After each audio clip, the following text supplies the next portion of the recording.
শহীদ জিয়া বা বিদেশমন্ত্রী বেগম খালেদা জিয়া অন্যান্য দলের কিছু ব্যক্তিবর্গকে ক্যাবিনেটে নিয়েছিলেন, মন্ত্রিসভায় সদস্য হিসেবে নিয়েছিলেন। তাদের কারো বিরুদ্ধে শেখ মুজিবের সময় বা শেখ হাসিনার অন্য শাসনামলেও তাদের কারো বিরুদ্ধে শেখ মুজিবের সময় অফিসিয়ালি রাজাকারের আইনে বিচার হয়নি, তারা জেলও খাটেনি, কোনো কিছু হয় নাই। রহমান নিজামী, মুজাহিদি, সাইদি,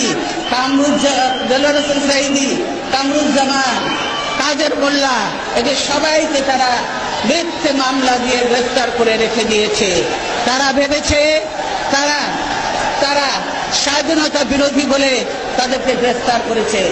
আমি বলতে চাই, আজকে তারা যে অবস্থা করেছে, গোপন চুক্তি করে, স্বাধীনতার পরেও যে গোপন চুক্তি করেছে, স্বাধীনতা বিরোধী শক্তি হলো এই আওয়ামী লীগ, হলো স্বাধীনতা বিরোধী শক্তি, দেশের বিরোধী শক্তি হলো এই আওয়ামী লীগ। তাই আগে তাদেরকে ব্যবস্থা করতে হবে, তবেই এই দেশ নিরাপদ হবে, স্বাধীন হবে।